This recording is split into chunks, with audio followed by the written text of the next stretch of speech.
নমস্কার বন্ধুরা, রোমার হেসেলে সবাইকে স্বাগত।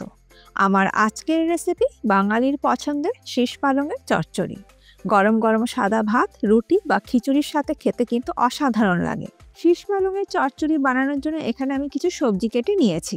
মূলো নিয়েছি একটু লম্বা করে কেটে নিয়েছি, আর গাজর নিয়েছি একটু লম্বা করে কেটে, আর কপি নিয়েছি ছোট ছোট টুকরো করে কেটে নিয়েছি, আলু নিয়েছি আর রাঙা আলুও কেটে নিয়েছি একটু লম্বা লম্বা করে কেটে, বেগুন নিয়েছি একটু বড় বড় টুকরো করে, আর কুমড়ো নিয়েছি, শিমও নিয়েছি। সবজির পরিমাণটা আমি কিছু বলছি না, আপনারা যতটা পরিমাণে করবেন সেই হিসেবে কিন্তু সবজির পরিমাণটা নিয়ে নেবেন। আর যে কোনো সবজি দিতে পারেন আপনাদের পছন্দসই, এর মধ্যে আরও অন্য কিছু সবজি আপনাদের ইচ্ছে হলে সেটা কিন্তু অ্যাড করতে পারেন। আর নিয়ে নিয়েছি শীষ পালং, ডাঁটাগুলো ছাড়িয়ে নিয়েছি আর পাতাগুলোকে একটু কুচি করে নিয়েছি, আর শীষটাও নিয়ে নিয়েছি শীষ পালংয়ের। ভালো করে ধুয়ে পরিষ্কার করে কিন্তু আমি নিয়েছি সমস্ত সবজি। রান্নাটা করার জন্য কড়াইতে দিয়ে দিলাম 4 টেবিল স্পুন সর্ষের তেল। রান্নাটা অবশ্যই সর্ষের তেলে করতে হবে, আর তেলের পরিমাণটা একটু বেশি ব্যবহার করলে এর রান্নার স্বাদটা ভীষণই ভালো হবে। তেলটাকে ভালো করে গরম করে নেওয়ার পর দিয়ে দিলাম 10-12টা বড়ি। এখানে আমি বিউলির ডালের বড়ি নিয়েছি।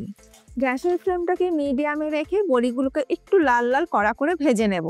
বড়ি যদি একটু কড়া করে ভেজে না হয় তাহলে কিন্তু সবজির মধ্যে দিলে পরে ভেঙে যায় না, গোটা গোটাই থাকে। বড়ি আমার ভেজে নেওয়া হয়ে গেছে, তুলে নিয়ে রেখে দিচ্ছি আলাদা একটা পাত্রের মধ্যে। ওই তেলের মধ্যে ফোড়নে দিয়ে দিলাম 2টো তেজপাতা, 5 ফোড়ন দিয়ে দিলাম 1 টিস্পুন, দিয়ে দিলাম 2টো ফাটিয়ে নেওয়া শুকনো লঙ্কা, আর দিয়ে দিলাম 2টো চেরা কাঁচা লঙ্কা। 30 থেকে 40 সেকেন্ড ফোড়নটাকে একটু ভেজে নেব।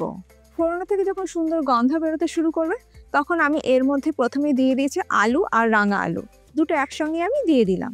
মিডিয়াম ফ্লেমে মিনিট 2 সময় ধরে আলু আর রাঙা আলুটাকে ভেজে নেব।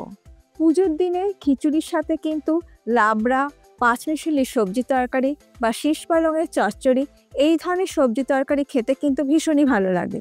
এছাড়া রোজকার ঘরের ভাত ডালের সাথে হোক বা রুটির সাথে খেতেও কিন্তু এই শীষ পালঙের চচ্চড়ি অসাধারণ লাগে। আলু আর রাঙা আলুটা মিনিট 2 ভেজে নেবার পর এর মধ্যে আমি দিয়ে দিচ্ছি থেতো করে নেওয়া আদা 1 টেবিল স্পুন।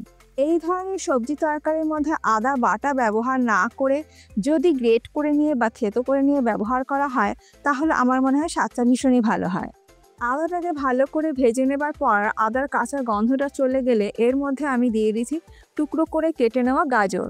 যে সবজিগুলো ভাজতে একটু বেশি সময় লাগে সেই সবজিগুলোকে আগে দিয়ে ভেজে নিচ্ছি। আলু আর গাজর ভেজে নেবার পর এবার আমি এর মধ্যে দিয়ে দিচ্ছি টুকরো করে কেটে নেওয়া ফুলকপি। এখানে কিন্তু আপনারা আপনাদের পছন্দ মতন যে কোনো সবজি ব্যবহার করতে পারেন। আমি যে সবজি ব্যবহার করেছি প্রয়োজন নেই যে আপনাদেরও সেই সবজি ব্যবহার করতে হবে, আর পরিমাণটাও কিন্তু আপনারা আপনাদের ইচ্ছে মতন ব্যবহার করতে পারেন। ফুলকপি দেওয়ার পর মিনিট 2-3 ভেজে নিলাম সমস্ত সবজির সাথে, তারপর দিয়ে দিলাম টুকরো করে কেটে নেওয়া শিম। এইভাবে একে একে সবজি দিতে থাকবো আর ভাজতে থাকবো। আর শিমগুলো আমি মাঝখান থেকে অর্ধেক করে নিয়েছি, আর খুব ছোট সাইজের যে শিম আছে সেটা আমি গোটাই রেখেছি। সমস্ত সবজির সাথে শিমটা আমি মিনিট 2 ভেজে নেবার পর এবার আমি এর মধ্যে দিয়ে দিলাম টুকরো করে কেটে নেওয়া কুমড়ো আর মূলো। মিডিয়াম ফ্লেমে সমস্ত সবজি একসাথে ভালো করে ভেজে নেব। এই ধরনের সবজি তরকারিগুলোতে সবজি যদি ভেজে নিয়ে রান্না করা হয় তাহলে তরকারির স্বাদ কিন্তু ভীষণই ভালো হয়। সমস্ত সবজি ভেজে নেবার পর সবশেষে এখানে আমি দিয়ে দিলাম বেগুন। তবে এখানে একটা কথা আমি বলে রাখছি, আপনারা চাইলে কিন্তু বেগুনটাকে আগে ভেজে নিয়ে তুলে রেখে দিয়েও কিন্তু রান্নাটা করতে পারেন। তবে আমি একবারে দিয়েই রান্না করছি, তা না হলে তেলের পরিমাণটা একটু বেশি ব্যবহার করতে হয়। মিনিট 5-6 সময় ধরে সমস্ত সবজি আমার ভেজে নেওয়া হয়ে গেছে, সাথে বেগুনও ভেজে নেওয়া হয়ে গেছে।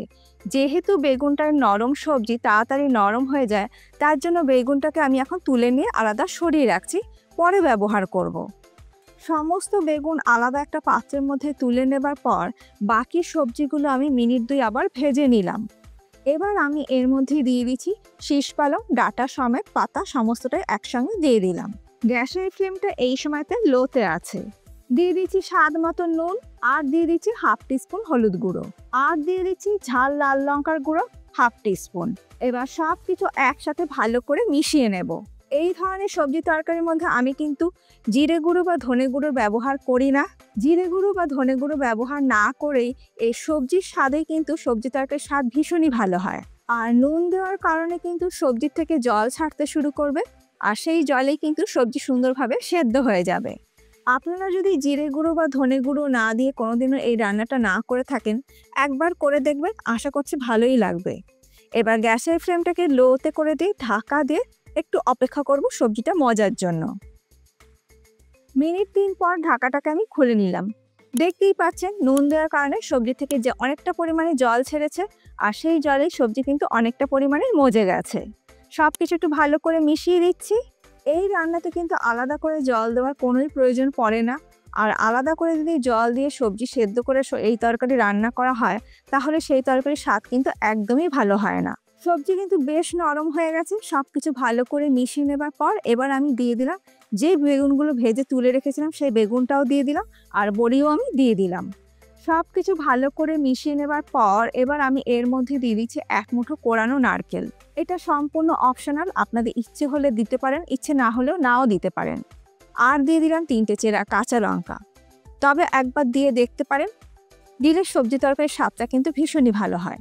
সব কিছু ভালো করে মিশিয়ে নেবার পর ঢাকা দিয়ে লো ফ্লেমে এটাকে আরও একটু রান্না করে নেব।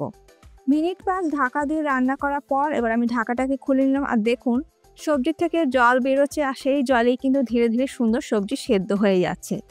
আলাদা করে কিন্তু জল দেওয়ার এতটুকুনই প্রয়োজন পড়ছে না। সমস্ত সবজি কিন্তু সুন্দরভাবে সেদ্ধ হয়ে গেছে।